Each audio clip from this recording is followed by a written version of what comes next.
சிம்ம ராசிக்கார அன்பர்களே, ஆயுசுக்கும் நமக்கு தோல்வி மட்டும்தான்டா, துக்கம் மட்டும்தான்டா, எந்த ஒரு நல்லதும் நடக்காதுடா அப்படின்ற மாதிரி மனசுக்குள்ள பூரா முழுக்க முழுக்க கஷ்டத்தை மட்டுமே வச்சுக்கிட்டு வெளியே நடப்புணமா தெரியக்கூடிய நபர்கள்னா அது இந்த சிம்ம ராசிக்காரர்கள் தாங்க. இவர்களுடைய வாழ்க்கையில இவர்கள் யார்கிட்டலாம் நெருக்கமாக முயற்சி பண்றாங்களோ, யார்கிட்டலாம் நெருக்கமாகணும்னு ஒரு சில விஷயங்களை பண்றாங்களோ, அந்த இடத்துல இவர்கள் வாழ்க்கையில தோத்து போயிடுறாங்கங்க. யாராவது இந்த சிம்மராசிக்காரர்கள் யாரையாவது ஒருத்தவங்களை போய் பயங்கரமா நம்புறாங்க அப்படின்னா மட்டும் போதும், உடனே அவங்க கிட்ட இருந்து இவர்களுக்கு கிடைப்பது ஏமாற்றம் மட்டுமே தாங்க. நிச்சயமா ஏமாற்றம் தான்.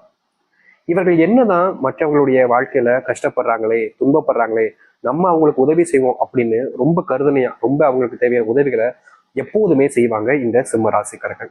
என்னதான் இந்த சிம்ம ராசிக்காரர்கள் மற்றவர்களுக்கு தேவையான உதவிகளை எப்போதும் செஞ்சாலும் இவர்களுக்கு யாரும் உதவி செய்ய முன் வருவதே கிடையாதுங்க. இன்னைக்கு எடுத்து பாருங்களேன், இவங்க இன்னைக்கு வேலைக்கு போயிருக்காங்க, இல்ல படிக்க போறாங்க அப்படின்ற போது எந்த இடத்துக்கு போனாலும் சரி உதவி செய்யறதை இவர்கள் எப்போதும் நிப்பாட்ட மாட்டார்கள் இந்த சிம்மராசிக்காரர்கள். ஆனா இவர்களை சுத்தி இருக்கக்கூடிய நபர்கள் யாருமே அப்படி கிடையாது. இவர்களுக்கு எதுக்கு நாங்க உதவி செய்யணும் அப்படின்ற மாதிரி தெனாவட்டா பேசுறதும் இவர்களை காயப்படுத்துறதும் தான் செய்வாங்க. மிகச்சிறந்த ஒரு விஷயம் இருக்குதுங்க இந்த சிம்மராசினுடைய வாழ்க்கையில. சிம்மராசிக்காரன்ட்ட ஒருத்தங்க ஒண்ணு கேட்கிறாங்க. ஃபார் எக்ஸாம்பிளுக்கு சொல்லலாம், எப்பா என்கிட்ட வண்டி இல்லை, இன்னைக்கு ஒரு வண்டி தரியா, இந்த வெளியே வரைக்கும் போக வேண்டியது இருக்கு, நான் போயிட்டு வந்துடுறேன் அப்படின்னு கேட்பாங்க.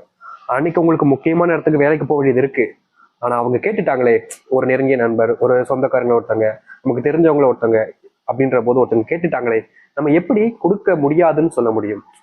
கேட்குறாங்க அப்படின்ற போது நம்ம கொடுத்துதானே ஆகணும். நம்ம கொடுக்க முடியாதுன்னு சொன்னா தப்பா நினைச்சுப்பாங்க அப்படின்ற ஒரு எண்ணம், மற்றவர்களுக்கு உதவி செய்யணுன்ற அந்த ஒரு பெரிய மனசு பார்த்தீங்களா, அதனால சரி எடுத்துட்டு போப்பா அப்படின்னு கொடுத்துருவாங்க. இப்படி இருக்கக்கூடிய சிம்மராசிக்காரர்கள் திடீர்னு ஒரு நாள் இவருடைய வண்டி ரிப்பேர் ஆகி போச்சு, இல்லை இவருடைய வண்டி வேற ஏதாச்சும் காரணங்களால் வித்துட்டாரு, இப்போ வண்டி இல்லாமல் இருக்காரு. அவங்க வண்டி வாங்கிட்டாங்க. அவங்ககிட்ட போய் எனக்கு இந்த ஒரு 10 நிமிஷம் 1/2 மணி நேரம் வண்டி தரையா போயிட்டு வந்துரு அப்படின்னு கேட்பாங்க. அவங்க அதாவது சிம்மராசிக்காரர்கிட்ட வண்டி வாங்கும் போது ஒரு நாள் முழுக்க தேவைப்படும்ன்ற மாதிரி எடுத்துட்டு போயிடுவாங்க. ஆனா இவங்க ஒரு 10 நிமிஷம் ஒரு 15 நிமிஷம் வண்டி கேட்டா கூட தர முடியாதுடா அப்படின்ற மாதிரி சொல்லுவாங்க. இது வண்டிக்குன்னு சொல்லலைங்க, எந்த ஒரு பொருளாக எடுத்துக்கிட்டாலும் சரி, ஒரு உதவியாக ஒரு கைமாத்தா கொஞ்சம் பணம் கொடுப்பான்னு இவர்கள்ட்ட கேட்டு வெக்கமே இல்லாம வாங்கிட்டு போனதுக்கு அதுக்கப்புறமா இவங்க கேட்கும் போது அதை கொடுக்க கூட மாட்டாங்க. வாங்குறது பிரச்சனை இல்லை, அது எல்லாருக்கும் கடன் பிரச்சனை வரும்போது, ஒரு சில பண பிரச்சனைகள் வரும்போது தெரிஞ்சவங்ககிட்ட கேட்டு வாங்கிடுறது பிரச்சனையே கிடையாது, நல்ல விஷயம் தான்.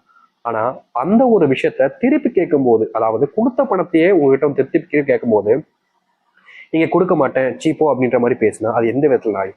இப்படிப்பட்ட விஷயங்கள் நிறையவே சிம்மராசினுடைய வாழ்க்கையில் நடந்திருக்குங்க. இவர்கள் நிறைய நம்புவாங்க, இவங்க நம்மளை ஏமாற்ற மாட்டாங்கப்பா, இவங்க நம்மளை எப்படி ஏமாத்துவாங்க அப்படின்ற மாதிரி ஒருத்தங்கள பயங்கரமா நம்புவாங்க. அவங்களுக்காக உதவி செய்யணும்னா அவங்க கேட்டாங்கன்னா டப்பு டப்புன்னு எல்லாத்தையும் உதவி செய்வாங்க. ஆனா உதவி செய்யும் போது அவங்களுக்கு தெரியல இவங்க நல்லவங்க தான் அப்படின்ற ஒரு நம்பிக்கையில இவர்கள் உதவி செஞ்சுட்டாங்க இந்த சிம்மராசிக்காரர்கள். ஆனா நாட்கள் கடந்ததுக்கு அப்புறமா தான் தெரியுது யார் நல்லவங்க யார் கெட்டவங்கன்ற மாதிரி. இவர்கள் யாருக்காக தனக்கு சேர்த்து வச்ச பணத்தை கூட எடுத்து கொடுத்தாங்களோ, அதாவது சிம்மராசிக்காரர்கள் பணத்தை சேர்த்து வைக்கிறாங்க அப்படின்னாலே அது முக்கியமா தன்னுடைய குடும்பத்துக்காகவும் தன்னுடைய குடும்ப தேவைகளுக்காகவும் தன் பிள்ளைகளோட படிப்பு பிள்ளைகளுடைய வேலை இது போன்ற விஷயங்களுக்காக தான் சேர்த்து வைப்பாங்க இந்த சிம்மராசிக்காரர்கள். கணக்குன்னு எதுவுமே எடுத்து வச்சுக்க மாட்டாங்க. ஏன்னா இவங்களுடைய குணமே தான், எனக்குன்னு எதுவுமே இல்லாம எல்லோருக்கும் கிடைக்கணும், மற்றவங்களுக்கு கிடைக்கணும் அப்படின்ற ஒரு எண்ணம் தான் இவங்களுக்கு அதிகமா இருக்கும். இப்படிப்பட்ட நபருடைய வாழ்க்கையில, அதாவது இந்த செல்வம் இந்த மாதிரி விஷயங்கள்ல இவர்கள் எப்போதுமே சேர்த்து வச்சிருப்பாங்க. அனாவசியமான செலவுகள் எப்போதும் என்னைக்குமே பண்ண மாட்டாங்க. இப்படி சேர்த்து வச்சிருக்கக்கூடிய செல்வங்களை திடீர்னு ஒரு நாள் இப்ப எனக்கு தேவைப்படுது, கொஞ்சம் தர முடியுமா கைமாத்தானா, திருப்பி கொடுத்தன அப்படின்னு கேட்பாங்க. சரின்னு அதையும் கொடுப்பாங்க. கடைசியில அந்த ஒரு விஷயமும் திருப்பி கேட்டாலும் இவர்களிடம் கிடைக்காத அளவுக்கு தள்ளி போயிடுது. தினமும் நித்தம் இவர்களுடைய வாழ்க்கையில இந்த ஒரு பிரச்சனைன்றது இருந்துகிட்டே தாங்க இருக்கு. என்னதான் இவர்கள் அதை சரி செய்ய நினைச்சாலும், என்னதான் இவர்கள் அதை மாற்றி அமைச்சிடணும் மாத்திடணும்னு நினைச்சாலும், வாழ்க்கையில மாறாத சில விஷயங்கள் இருக்கு பார்த்தீங்களா. அது போலதான் உங்களுடைய வாழ்க்கையில இந்த நாள் வரைக்குமே உங்ககிட்ட கடன் வாங்கினவங்க எகத்தாளமாக பேசுவாங்க, திமிரா பேசுவாங்க, உங்களுடைய மனசை காயப்படுத்துற விதமா கூட பேசுவாங்க. ஆனா உங்களுக்கான நீங்க யாருக்கு, அதாவது உங்கள்கிட்ட இருந்து வாங்கின செல்வத்தை திருப்பி கொடுக்கவே மாட்டாங்க. ஆனா இப்படிப்பட்ட ஒரு வாழ்க்கையில நீங்க இருக்கீங்க அப்படின்ற போது இனி வரக்கூடிய காலங்கள்ல அப்படிப்பட்ட விஷயத்த நினைச்சு நீங்க பயப்பட வேண்டிய அவசியமே இருக்காதுங்க. இந்த சிம்மராசினுடைய வாழ்க்கையில செல்வத்தினுடைய கஷ்டங்களும் பிரச்சனைகளும் நீங்கி நல்லதும் நன்மைகளும் நடக்கக்கூடிய காலங்கள் என்பது வந்துருச்சு. இதற்கு முன்பு வரைக்கும் உங்களுடைய வாழ்க்கையில எப்படி இருந்ததோ அது பெரிய கஷ்டங்கள் ஏற்படுத்திருக்கலாம், துன்பங்கள் ஏற்படுத்திருக்கலாம். ஆனா இனி வரக்கூடிய காலங்கள்ல சிம்மராசினுடைய வாழ்க்கையில எவ்வளவு பெரிய கஷ்டங்கள் இருந்தாலும் சரி, எவ்வளவு பெரிய துன்பங்களை உங்களுடைய வாழ்க்கையில நீங்க பின் வச்சு சுமந்துக்கு இருந்தாலும் சரி, அது அனைத்தையுமே நீக்கிட்டு வாழ்க்கையில முன்னேறுவதற்கான வழிகளை நீங்க பார்க்க போறீங்க. சரி, இந்த சிம்மராசினுடைய வாழ்க்கையில வருகின்ற காலங்கள் எப்படி நடக்க போகுது, எந்த அளவுக்கு மாற்றத்தை ஏற்படுத்த போகுது என்பதை பற்றி நாம் தெளிவாக பார்ப்போம். அதற்கு முன் நம்முடைய சேனலுக்கு நீங்கள் ஒரு புதிய பார்வையில் இருப்பினும் இதுவரைக்கும் நம்ம சேனல் நீங்க சப்ஸ்கிரைப் பண்ணாமல் பார்க்குறன்ற போதும் சேனலை மறக்காம சப்ஸ்கிரைப் பண்ணிக்கோங்க. சிம்ம ராசிக்கார நண்பர்களே, முதலாவது மாற்றமே உங்களுடைய வாழ்க்கையில நீங்க இந்த நிமிஷம் வரைக்கும் ஒரு வேலைக்கு போனாலும் இல்ல ஒரு தொழில் சம்பந்தப்பட்ட விஷயங்களுக்கு போனாலும் சரி, அதை நம்பி முழுமையான மனசோடு போவீங்க. ஆனா அங்க போனதுக்கு அப்புறமா நீங்க எந்த ஒரு காரணத்துக்காக அங்க போனீங்களோ அந்த ஒரு விஷயம் உங்களுடைய வாழ்க்கையில நிறைவேறாமலே போயிடும். இதுநாள் வரைக்குமே இந்த சிம்மராசிக்காரர்கள் எந்தெந்த விஷயத்த ஆசைப்படுறாங்களோ, எந்தெந்த விஷயத்துக்காக முயற்சி பண்றாங்களோ அது கடைசி அவர்களுக்கு கிடைக்காம தாங்க போயிருக்கு இன்னைய வரைக்கும். இப்படிப்பட்ட ஒரு வாழ்க்கையை மாற்றி அமைக்கக்கூடிய காலங்களாக அமையும் இந்த சிம்மராசினுடைய வாழ்க்கையில. இது நாள் வரைக்கும் நீங்க பல நாட்கள் கஷ்டப்பட்டு இந்த ஒரு விஷயத்தை எப்படியாச்சும் எடுத்துடணும், தன்னுடைய வாழ்க்கையை சொந்தமாக்கணும்னு முயற்சி பண்ணீங்களே, அப்போல்லாம் கிடைக்காத ஒரு விஷயம் இப்போ உங்களுடைய வாழ்க்கையில கிடைக்கும். இது இவருடைய வாழ்க்கையில மிகப்பெரிய சந்தோஷத்தையும் கொடுக்குங்க இந்த சிம்மராசிக்காரர்களுக்கு. எனக்கு நினைச்ச விஷயம் கிடைச்சதுன்னா சந்தோஷம் தான், யாருக்கு தான் சந்தோஷம் அப்படின்னு கேட்பாங்க. ஆனா உண்மை என்னன்னா, இந்த சிம்மராசினுடைய வாழ்க்கையில சின்ன வயசுல இருந்தே இவர்கள் எந்த ஒரு விஷயத்து மேல ஆசைப்பட்டாலும் சரி, ஒரு ஒரு விஷயத்தை எடுத்துக்காட்டுக்காக சொல்லலாம், இவங்க ஒரு ஐஸ்கிரீம் சாப்பிடணும்னு நினைக்கிறாங்க, இல்ல ஒரு முட்டை சாப்பிடணும்னு நினைக்கிறாங்க, இல்ல ஒரு சிக்கன், இந்த மாதிரி விஷயங்கள் சாப்பிட நினைக்கிறாங்க. என்ன சாப்பிட நினைச்சாலும் சரி, இல்ல ஏதாச்சும் தன்னுடைய வாழ்க்கையில வேணும், இது எனக்கு கிடைச்சா நான் ரொம்ப சந்தோஷமா இருப்பேன், இது எனக்காச்சும் எப்பயாச்சும் கிடைக்குமா அப்படின்னு எந்த ஒரு விஷயத்த, பொருள் மேலையாக இருக்கலாம், இல்ல ஒரு உணவு எதுவாக இருந்தாலும் சரி, எது மேல ஆசைப்பட்டாலும் இவர்களுக்கு அது கிடைக்காது. இவங்களுடைய வீட்டுல அந்த ஒரு பொருளும் இருக்கும். இப்ப எக்ஸாம்பிள் சொல்லணும்னா, ஒரு சேவை பாக்கெட் வாங்கிட்டு இருக்காங்கப்பா, கொஞ்சம் மூலம் ஒரு கைப்பிடி அளவுக்கு சேவை இருக்கு, இந்த மிச்சர் ஏதோ ஒண்ணு இருக்கு. அப்படி இருக்கும்போது அது எனக்கு தான் சொந்தம் அப்படின்ற மாதிரி, எனக்கு தான் அது வேணும் அப்படின்ற மாதிரி, நான் சாப்பிடலாம் இருக்குமே அப்படின்ற மாதிரி, இதை சேவைக்காக சொல்ல மொத்தமா ஒரு பொருளா சொல்றோம் சரிங்களா. இப்ப இருக்கக்கூடிய எந்த ஒரு பொருளா இருக்கலாம், இல்ல சாப்பாடா இருக்கலாம், அது எனக்கு தான் கிடைக்கணும்னு எடுக்கலான்னு போவாங்க. ஆனா அங்க இருக்கக்கூடிய இவருடைய சகோதரர்கள் இல்ல சகோதரிகள்னு இவர்களிடம் இருந்து தட்டி பறிச்சிருவாங்க. இவர்கள் கிடைச்சாலும் கூட, இவர்களுக்கே கிடைச்சாலும் கூட அதை அவர்களால எடுத்துக்கொள்ள முடியாது. ஏன்னா தன்னுடைய தம்பி அழுகிறான், தன்னுடைய சகோதரி அழுகுறா அப்படின்ற போது அவங்களுக்கு கொடுத்துரும் அப்படின்னு கொடுத்துருவாங்க.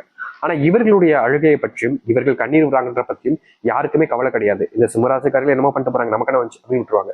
ஆனா சிம்மராசிக்காரர்கள் முன்பு மற்றவர்கள் யாராவது அழுதுட்டா போதும், உடனே இவர்களுக்கு மனசு அப்படின்னு நொந்து போயிடும். சரி நீங்களே வச்சுக்கோங்க அப்படின்னு சொல்லி கொடுத்துருவாங்க. மற்றவர்களை காயப்படுத்தி என்னைக்குமே இவர்கள் தன்னுடைய வாழ்க்கையில அது வேணும் இது வேணும் நினைச்சதே கிடையாது. இப்படிப்பட்ட ஒரு வாழ்க்கையில நீங்க யாரையுமே காயப்படுத்தாம உங்களுடைய வாழ்க்கையில எல்லாமே உங்களுக்கு கிடைக்க போகுது இனி வரக்கூடிய காலங்கள்ல. வேலையில முன்னேற்றங்கள் என்பது இருக்கும். வேலை சம்பந்தப்பட்ட விஷயங்கள்ல நித்தம் ஏதாவது ஒரு பிரச்சனையும் துன்பங்களும் உங்களுடைய வாழ்க்கையில இதற்கு முன்பு வரைக்கும் ஏற்பட்டுக்கிட்டே இருந்துச்சு. வேலைக்கு போனாலே வேலைக்கு போகணுமா, வேலையை விட்டு நின்றுலாமா அப்படின்ற மாதிரி தான் உங்களுடைய மனசு யோசிக்குமே தவிர, வேலைக்கு போகணுன்ற எண்ணம் இப்போ வரைக்கும் உங்களுடைய மனசுல வேணான்னு தான் தோணுதே தவிர போகணுன்ற ஆசை இல்லை. அப்படிப்பட்ட எண்ணங்கள்ல இருந்து இனி மாற்றங்கள் ஏற்படும். வேலையில் ஏற்படக்கூடிய பிரச்சனைகளும் தேவையில்லாத குழப்பங்களும் முழுவதுமாக நீங்க ஆரம்பிக்கும்.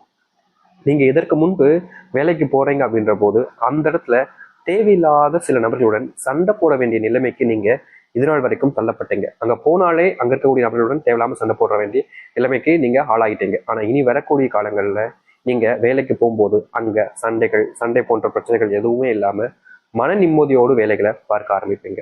உங்களை போட்டு கொடுத்து நிறைய நபர்கள் பேர் வாங்கியிருக்காங்க, ஒரு சில நபர்கள் உங்களை போட்டு கொடுத்து அவர்கள் வாழ்க்கையில முன்னேறி இருக்காங்க. ஆனா அப்படிப்பட்ட விஷயங்கள் இனி வரக்கூடிய காலங்களில் மாறும். உங்களை வச்சு யாருமே இனி முன்னேற மாட்டாங்க. நீங்க வேலை செய்யறீங்களா, நீங்க முன்னேறுவீங்க. மற்றவர்கள் கஷ்டப்படுறாங்களா, அவங்களும் முன்னேறுவாங்க. யார் மீதும் பொறாமைப்படாத எண்ணங்கள் என்பது உங்களை சுற்றியும் இருக்கும், நீங்களும் அப்படிதான் இருப்பீர்கள். இதற்கு முன்பு வரைக்கும் உங்களுடைய வாழ்க்கையில திருமண பந்தம் அப்படின்ற ஒரு விஷயம் அமையவே இல்லைங்க. நீங்களும் எவ்வளவு நாட்களாக பொண்ணு தேடுறீங்க, பசங்களையும் தேடுறீங்க. ஆனா அந்த ஒரு விஷயம், அந்த ஒரு வாய்ப்பு, அந்த ஒரு சொர்க்கமான ஒரு வாழ்க்கை, திருமண வாழ்க்கை அப்படின்றத உங்களுக்கு அமையாம பல நாட்களாக கஷ்டப்பட்டிருக்கீங்க. ஏன்னா திருமண வாழ்க்கை இல்லை, திருமணமே அமையல அப்படின்ற போது பாக்குறவங்க எல்லாருமே இவங்களை கேலி பண்றது, கிண்டல் பண்றதுன்னு எல்லா விதத்துலையுமே அசிங்கப்படுத்துவாங்க. இவர்கள் என்னதான் நல்லவங்களாகவே இருந்தாலும் இது ஒரு விஷயம் இல்லையா, ஒரு பெண்ணா இருந்தா இவர் இந்த பெண்ணுக்கு ஏதோ தோஷம் இருக்கு, இந்த பெண்ணுக்கு கல்யாணம் இருக்குன்னா கல்யாணமான பொண்ணு பையன் ஏதாச்சும் இறந்துவாங்க அப்படின்ற மாதிரி வார்த்தைகளாலேயே கொண்டுருவாங்க. இதே பையனுக்கு இருக்குன்னா பையனுக்கும் இதே மாதிரி தோஷம் இருக்கு, இந்த மாதிரி அந்த அந்த தோஷம் இருக்கு, இந்த தோஷம் இருக்குன்னு சொல்லியே அவருடைய மனசை ஒண்ணும் இல்லாம உடைச்சிட்டு போய்கிட்டே இருப்பாங்க. ஆனா கடைசி வரைக்கும் இவங்களுக்கு திருமணம் ஆகாமலே இருந்துச்சு இவ்வளவு வரைக்கும். இப்படிப்பட்ட எந்தெந்த வாயெல்லாம் உங்களை தப்பா பேசி தவறலா பேசி உங்களை காயப்படுத்தி கஷ்டப்படுத்தி வாய்க்கு வந்ததெல்லாம் சொல்லி உங்களுடைய மனசை உடைச்சார்களோ அவர்களுடைய இடத்துல இருந்து உங்களுடைய வாழ்க்கையில நீங்க மாற்றத்தை பார்ப்பீங்க. இதற்கு முன்பு வரைக்கும் மாறாத பல விஷயங்கள் மாற ஆரம்பிக்கும் உங்களுடைய வாழ்க்கையில. சொர்க்கத்தை காணக்கூடிய நாட்களாக தான் இனி இருக்க போகுது. இதற்கு முன்பு வரைக்கும் உங்களுடைய வாழ்க்கையில பல துன்பங்களை பார்த்திருப்பீங்க, பல கஷ்டங்களை பார்த்திருப்பீங்க. அப்படிப்பட்ட விஷயங்கள் மாறி திருமண வாழ்க்கையோடு மகிழ்ச்சியாக சந்தோஷமாக நீங்க வாழ ஆரம்பிப்பீங்க. முன்னெல்லாம் இந்த சிம்மராசனுடைய வாழ்க்கையில ஒருத்தங்கிட்ட போய் பேசினா போதும், அங்க இருக்கக்கூடிய நபர்கள் இவர்கள் எந்த அளவுக்கு கேவலமா பேச முடியுமோ, எந்த அளவுக்கு அசிங்கப்படுத்த முடியுமோ பார்த்துருவாங்க. இவங்க தப்பே பண்ணிருக்க மாட்டாங்க, ஆனாலும் கூட மற்றவர்கள் முன்பு அவமானப்பட்டு அசிங்கப்பட்டு வைக்க வேண்டிய நிலைமைக்கு தான் தள்ளப்படுவாங்க. இதற்கு தீர்வே கிடையாதான்னு இவர்கள் யோசிக்காத நாட்களே கிடையாது. ஆனா நித்தம் யோசிச்சாலும் இவர்களுடைய வாழ்க்கையில பிரச்சனைகளுக்கு மேல பிரச்சனைகளும் கஷ்டத்துக்கு மேல கஷ்டமும் தான் வந்துகிட்டு இருக்கும். அதற்கான முற்றிலுமான தீர்வுகள் கிடைக்கக்கூடிய காலங்களாக இனி வரக்கூடிய காலங்கள்ல சிம்மராசனுடைய வாழ்க்கையில இருக்கும். நீங்க எந்தெந்த விஷயத்தெல்லாம் பார்த்து உங்களுடைய வாழ்க்கையில பயந்தீங்களோ, எந்த ஒரு விஷயமெல்லாம் உங்களுடைய வாழ்க்கையில ஒண்ணும் இல்லாம ஆக்கி உங்களை ரொம்பவே காயப்படுத்தி கஷ்டப்படுத்துச்சு, அப்படிப்பட்ட அனைத்து விஷயங்களும் மாறக்கூடிய காலங்களாக இனி வரக்கூடிய காலங்கள் இருக்கும். துன்பத்தை கண்டு இதற்கு முன்பு வரைக்கும் நீங்க பல நாட்கள் கஷ்டப்பட்டிருக்கீங்க, வேதனைகளும் பட்டிருக்கீங்க. அப்படிப்பட்ட துன்பங்கள் எல்லாம் நீங்கி நல்லதையும் நல்ல மாற்றத்தையும் உங்களுடைய வாழ்க்கையில ஏற்படுத்தக்கூடிய காலங்களாக இருக்கும். உங்க வாழ்க்கையில குழந்தைகள் பிள்ளைகள் அப்படின்ற ஒரு விஷயத்துல மிகப்பெரிய கஷ்டங்களை தான் நீங்க பார்த்துக்கிட்டு இருக்கீங்க. அப்படிப்பட்ட கஷ்டங்கள் எல்லாமே இனி காணாமல் போய் உங்களுடைய வாழ்க்கையில மகிழ்ச்சிகளையும் சந்தோஷத்தைகளையும் நீங்க முன்னெடுக்க ஆரம்பிப்பீங்க. இனி எந்த ஒரு பிரச்சனை